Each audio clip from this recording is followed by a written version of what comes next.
Some men spend their whole lives building things quietly, without announcement, without ceremony, without anyone watching. They pour concrete. They frame walls. They sign documents in offices that nobody else ever visits. And then one day, decades later, someone who has been watching them their whole life looks at everything they built and sees not a legacy, but an asset. Not a home, but a transaction waiting to happen. I want you to understand something about me before this story goes any further. I am not a man who raises his voice. I never have been. My father was a quiet man who worked 34 years at a fabrication plant in Dayton, Ohio, and who, in all those years, I never once heard raise his voice above a conversational register. His father before him was the same way. There's a particular kind of stillness that travels through certain families the way other families pass down tempers or gambling debts, or the specific talent for making a bad situation worse by talking too much. In the Marsh family, the inheritance is stillness. It has served me for 71 years. It served me especially well on a Saturday morning in April when my son Daniel set a folded document on my kitchen table and told me I had 30 days to leave the house I built with my own hands. But we will get there. My name is Gerald Marsh. I am 71 years old.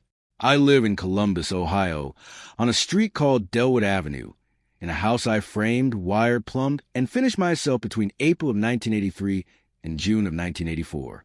The house is not large. 3 bedrooms, 1.5 baths, a kitchen that faces east, so the morning light comes in hard and clean across the counter every day before 8 o'clock. My late wife, Margaret, called the kitchen light the best feature of the house. She was right, as she was about most things, and I have spent a great many mornings in the years since she passed sitting at that table with a cup of coffee, watching the light move across the counter, and being grateful for the fact that she was right about it. I retired 3 years ago after 31 years running Marsh Engineering Associates, a structural consulting firm I founded out of the back bedroom of the same house in 1989 with a drafting table, a used telephone, and 4 clients who trusted my judgment more than they trusted the larger firms downtown. We did good work. Careful work. The kind of work that does not make headlines, but that holds buildings up for 50 years without incident. By the time I sold the firm in 2022, we had 22 full-time employees, offices in Columbus, Cincinnati, and Charlotte, and a reputation in the regional market that I am still proud of. I will not tell you what the sale figure was. What I will tell you is that I drove a 2009 Ford F-150 with 219,000 miles on it until the week before I retired, and that nobody who passed me in the hardware store on a Saturday morning would have looked twice at me. That was, as I said, exactly how I preferred it. Welcome to Dad's Raw Revenge. Get comfortable, because this one is going to take you somewhere. Drop a comment, and let me know where you're watching from. Hit that like button, and make sure you're subscribed. Trust me, you're going to want to stay for this one. My son Daniel is 43 years old. He works in commercial real estate, acquisitions primarily, and he is the kind of man who has been told he is exceptional since approximately the 3rd grade and who has never had that particular belief stress tested against reality in any serious way. I want to be clear that he is not stupid. Daniel is intelligent in the specific, transactional manner that commercial real estate rewards. He reads markets well. He reads people reasonably well. And he has a memory for numbers that I will acknowledge is better than mine. What he never learned to read, despite 43 years of living in close proximity to me, was me. His wife's name is Renata Marsh, née Sullivan. She is 39 years old. She holds a master's degree in finance from Ohio State and works as a senior analyst at a regional investment firm on the north side of downtown Columbus. She is precise, organized, and deeply, almost professionally, conscious of what things are worth. Properties, relationships, people, situations. I noticed early in their marriage, the first time they came to this house together for Sunday dinner, that Renata had a particular way of entering a room she had never been in before. Slow, eyes moving in a pattern that was not casual. The way an appraiser enters a room, not taking it in, cataloging it. I noted that.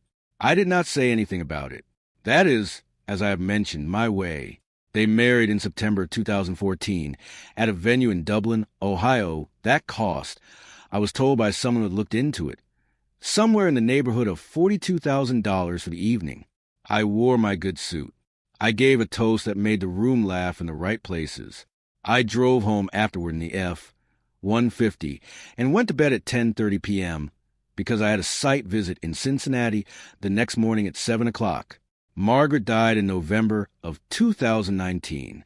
Pancreatic cancer. She was diagnosed in the third week of August and gone by the 14th of November, which is a specific, merciless arithmetic of that disease. It does not give you enough time to prepare, and it gives you just enough time to understand with full clarity what is coming. I sat with her every day in the last weeks. I held her hand in the mornings when the light came through the east window the way she loved, and we drank coffee together, and we did not talk very much, because there was not much left to say that had not already been said across 44 years of marriage. She died on a Tuesday at 4:17 in the morning, in the bedroom that faces west, with my hand in hers. I want to be honest about what the months after that were like. They were hard in the way that losses are hard when they are also final. Not just the absence of a person, but the absence of the shape of the life you had built around them. The Sunday dinners. The coffee in the east-facing kitchen. The specific sound of her moving around the house in the early morning before I was awake. I kept the Sunday dinners going for a full year after she died, because she would have wanted that, and because it gave me something to do with my hands on a Sunday afternoon. Daniel and Renata came most weeks that first year. Claire came when she could fly in from Portland. It was not the same. It was not supposed to be. After that first year, something shifted. The phone calls from Daniel became less frequent. The Sunday dinners thinned out every other week, then once a month. Then by the spring of 2021, they had stopped without any formal decision being made. The way things stop when no one wants to be the one to say they have stopped. When I mentioned it to Daniel that April, he said they were busy. He said I should understand. He said it with the particular tone of a man who is telling you something he has already decided is true and does not require your agreement. I said I understood. What I also understood, and what I kept to myself for a considerable period of time, was that Renata had begun asking questions. Not direct questions, indirect ones, delivered inside casual conversation with the precision of someone who has thought carefully about how to extract information without appearing to extract it. At Thanksgiving of 2021, she asked whether I had considered downsizing now that the house was so large for one person, whether I had looked into senior communities. She mentioned a specific one, Bridgeview Gardens on the east side, and described its amenities with familiarity that suggested she had researched it before raising the subject. I said I was comfortable where I was. She nodded and moved to a different topic.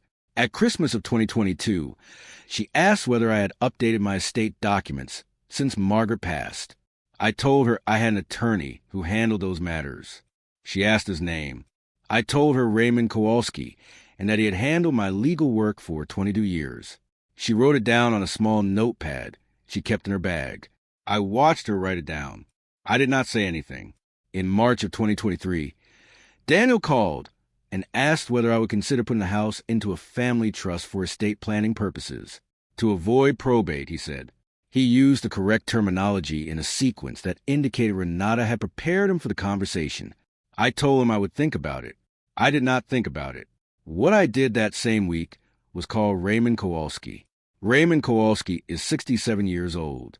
He has worn the same gray beard since 1994. His voice is the voice of a man who has delivered difficult news to people so many times that it no longer requires visible effort. Steady, unhurried, with a quality of absolute reliability that I have trusted for more than 2 decades. He listened to my account of the conversation without interrupting. When I finished, he was quiet for a moment in the way he is quiet when he is deciding how to frame something. Then he said, "Gerald, when did you last review the full corporate structure?" I told him. He said, "Come in Thursday." I went in Thursday. I sat across from him at his desk on the 14th floor of a building on High Street with a cup of his secretary's very bad coffee. And we reviewed everything. Raymond is a kind of attorney who does not waste words and does not waste time.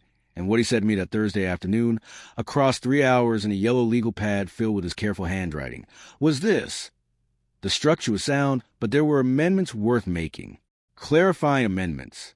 The kind that answer questions before they are asked. I authorized the amendments on March 31st, 2023. Raymond filed the relevant documents on April 4th. I drove home in the F-150 and made dinner and went to bed at my usual time and did not mention any of it to Daniel. I need to tell you what the house actually is before I tell you what happened on my birthday. The address is 4417 Delwood Avenue, Columbus, Ohio. I purchased the lot in February of 1983 for $31,000, a corner lot in a neighborhood that was modest then and has since become considerably less so. I designed the house myself, which was not a complex undertaking for a structural engineer, and built it largely with my own labor and the weekend help of Carl Dutton, my foreman at the time, and 2 draftsmen from my early firm, who worked for a summer in exchange for what I would describe as a generous arrangement. I moved in with Margaret in June of 1984. We raised Daniel in that house. We raised Claire in that house. Margaret died in that house on November 14, 2019. Franklin County assesses the property at $412,000. It sits on a corner lot. There's a mature oak tree in the backyard that I planted as a sapling in May of 1986, when Daniel was 4 years old, and thought it was enormously funny that we were planting something that would not be taller than him for several years. That tree is now, by my last measurement in October of 2024, 63 feet tall.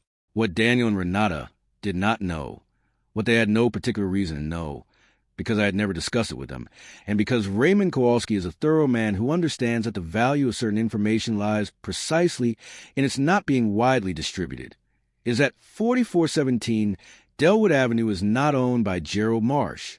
It is owned by Delwood Properties, LLC. Delwood Properties, LLC was established in 2001. Its sole member is Marsh Family Trust, established the same year. The trustee of Marsh Family Trust is Raymond Kowalski, attorney at law.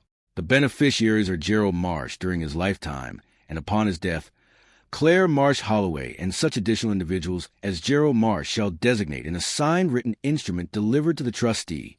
Daniel Marsh is not a named beneficiary of Marsh Family Trust. He was removed from the beneficiary designation on January 17, 2023, 3 weeks after the phone call in which he suggested putting the house into a family trust. I want to be clear about something, because clarity matters here. I did not remove Daniel from the trust as an act of anger. Anger is reactive and loud, and it passes. What I felt in Raymond's office that Thursday in January, sitting with my bad coffee and watching Raymond's pen move across the amendment page, was not anger. It was a quiet, specific recognition that a son who looks at his father's house the way Renata looked at it on that first Sunday dinner, slowly, methodically, with the eyes of someone who is calculating rather than appreciating, is a son who has already communicated his intentions. He simply has not used words yet. I have always preferred to believe what people show me rather than what they say. It is, I think, one of the more useful things my father taught me. I simply believe them. If you have been listening for a while, do us one quick favor. Subscribe. A lot of people watch without ever doing it, but it costs you nothing and it means everything to us. Hit the like button while you're at it and drop your thoughts in the comments. My 71st birthday was a Saturday, April 12th, 2025. Daniel called the Thursday before and said he and Renata want to come over, bring breakfast, spend the morning. I said that was fine. I made a pot of coffee at 7:15 that morning and sat at the kitchen table with the east light coming to the window and thought about Margaret for a while. That is how I spend most early mornings. It is not a sad practice. It is simply a habit I have no interest in correcting. They arrived at 9 a.m. Daniel had pastries from a bakery downtown that Margaret would have genuinely loved. The kind of place she would want to go on Saturday mornings, and that I would have agreed to, and then complained mildly about the parking. Renata had a bag from which she produced orange juice, plates, linen napkins, a small arrangement of flowers in a jar. She set it all up on the kitchen table with the focused efficiency of someone executing a plan they have rehearsed. I noticed this. I did not comment on it. We ate. We talked. Daniel asked about my health, my sleep, whether my back had been giving me trouble the way it had last winter. I told him I was fine. Renata asked about the oak tree in the backyard, whether I had had an arborist assess it recently, whether I was aware that mature oaks at that age could represent a liability if a limb came down on a neighboring property. I said I had not had it assessed recently. She said she had read about several cases in Franklin County. I said I would keep that in mind. At 9:47 a.m., Daniel reached into the inside pocket of his jacket and produced a folded document. He set it on the table in front of me. He did not slide it across. He placed it with 2 fingers in the deliberate manner of a man who has practiced a gesture. The particular care of placement told me more than the document itself.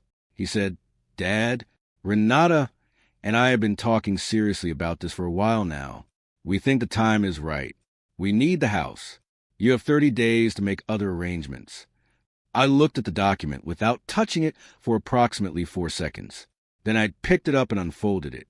It had been formatted to resemble a legal notice, referencing the property at 4417 Delwood Avenue, citing what it called prior family understanding, specifying a 30-day vacating period. It had not been prepared by an attorney. I could tell by the language. The phrasing was close but not precise, the way a document looks when someone has read several real ones and done their best to replicate the register without the training that produces it. I read it once. Then I read it again more slowly. Something in me went very still, cold and quiet and absolute, the way it gets in a specific moment when a situation clarifies completely and there is no longer any ambiguity about what is happening or what needs to happen next. Margaret used to tell me I had 2 speeds, idle and decided, and that the gap between them was invisible until it wasn't. She said it affectionately. She was right about that, too. I set the document on the table. Renato was watching me with the careful, prepared attention of a woman who has anticipated several possible responses and has a plan for each of them. Daniel had both hands around his coffee mug. He was not quite meeting my eyes, which told me the confidence he had performed when he placed the document was not what he actually felt. I said, "All right." I stood up. I walked down the hallway to my study. 14 steps from the kitchen table, a distance I've covered so many thousands of times I could do it without lights, and I opened the bottom left drawer of my desk. Inside, in a manila envelope that Raymond Kowalski had handed me across his desk in February 2023, were 11 pages of documents. Raymond had said, when he handed them to me, "Keep these somewhere you can put your hands on them quickly."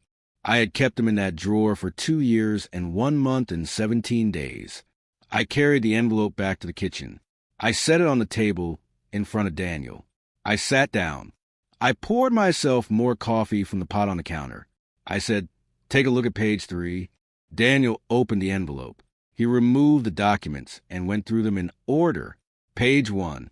Page 2. He reached page 3 and stopped moving. Page 3 was a trust certificate from Marsh Family Trust. Trustee, beneficiaries, amendment date. Page 4 was the operating agreement for Delwood Properties, LLC, sole member listed.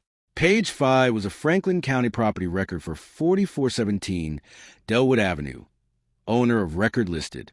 Daniel read slowly. I watched him. I said nothing. The east light had shifted by this point and was coming to the window at a lower angle, crossing the table between us. Renata leaned over to look at the pages. She is a finance professional who works with trust structures and LLC operating agreements regularly. It took her 8 seconds, I counted. Because I count things, it is an occupational habit from 31 years of structural work, to understand what she was reading. I watched her face move through 3 distinct phases. Initial reading, comprehension, and then a stillness that settled over her features with the controlled precision of a woman who has decided, in real time, not to show what she is feeling. She did not say anything. Daniel looked up at me. He said, "Dad, what is this?" I said, "It is the ownership structure of this property. The house is owned by a trust that has been in place since 2001. You are not a beneficiary of that trust. Your sister Claire is." He said, "Since 2001? I said, "Since 2001, 24 years. He set the pages down. He picked up his coffee mug and put it back down without drinking from it. Outside, through the kitchen window, the oak tree in the backyard stood in the April air, 63 feet of it, still and completely unbothered. Renata picked up page 3 and read it a second time. She set it down with the careful, deliberate placement of a woman who is concentrating very hard on mechanics of her hands. She looked at me once. Then she looked at the table. The flowers she had brought in the jar sat between us. Yellow and small, very tidy. She did not say anything for a long time. I finished my coffee. I stood up, carried both our cups to the sink, rinsed them, and placed them in the drying rack the way I do every morning. Then I came back to the table and finished the birthday pastry I had set aside 20 minutes earlier. I said, "Thank you for breakfast. These are very good." They gathered their things in the silence of people who enter a room carrying a plan and are leaving without one. At the front door, Daniel stopped and looked at me. I could see him searching for the correct thing to say and not locating it. He said, "Dad." I said, "Drive safe, Daniel." They left at 10:23 a.m. I locked the door. I washed the plates and the juice glasses and the jar that had held the flowers. I put the remaining pastries in the refrigerator. Then I sat back down at the kitchen table with the east light, still working its way across the counter, and I thought about Margaret for a while, about the house, about the oak tree, about a 4-year-old boy who thought it was funny that we were planting something smaller than he was, and about the 63-foot tree that boy had never once thought to look up and measure. I called Raymond Kowalski at 10:41 a.m. He picked up on the second ring. I said, "Raymond." They came. He said, "How did it go?" I said, "About how we expected." He said, "You all right?" I sat with that for a moment. The coffee maker had finished its cycle. The kitchen was quiet. The oak tree was absolutely still in the April air outside the window. I said, "Yeah, I'm all right." He said, "Good. Call me Monday. We'll talk about the next steps." I said I would. I hung up. I poured a third cup of coffee I did not need and sat at the kitchen table of the house I built in 1983 and 1984. And that has belonged, in the way that things truly belong, since the morning I drove the first nail. That was 7 months ago. Daniel has called twice since then. The first call came 3 days after birthday. He wanted to discuss what he had read in those 11 pages. I told him there was nothing to discuss in the sense he meant. The structure had been in place for 24 years. The amendment had been made in January of 2023 through proper legal channels, and if he had questions about mechanics, he was welcome to retain an attorney of his own to review the documents. He said he felt blindsided. He said he felt that I had been hiding things from him.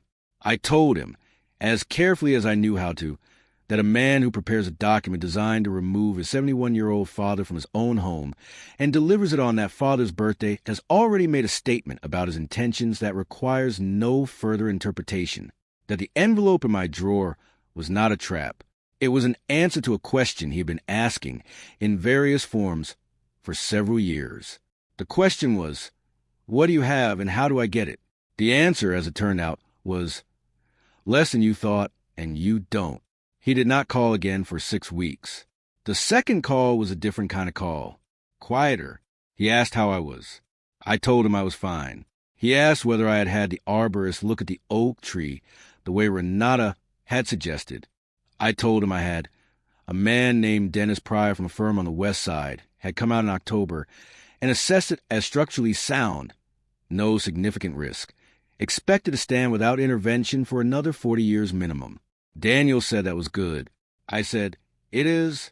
We talked for about 12 minutes. It was not a warm conversation, but it was a civil one, which at this stage in things is what I am willing to accept. Claire calls every Sunday from Portland without fail, as she has since Margaret died. The Sunday after the birthday, she called at her usual time, 11 a.m. Pacific, and I told her what had happened.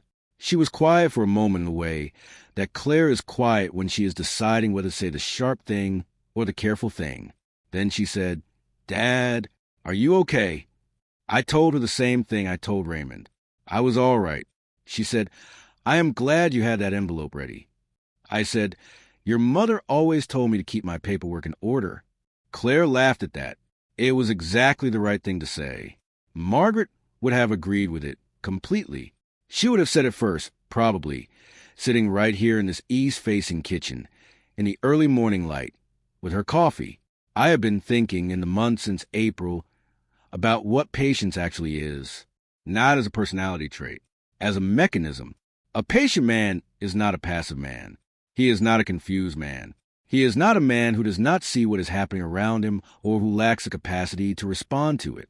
He is a man who has learned, through decades of structural work, of building things that have to hold weight over time, that the permanent response is almost always slower than a reactive one, that the document you prepare in a quiet office on a Thursday afternoon in January will do more, when a moment comes, than anything you could say at a kitchen table in April.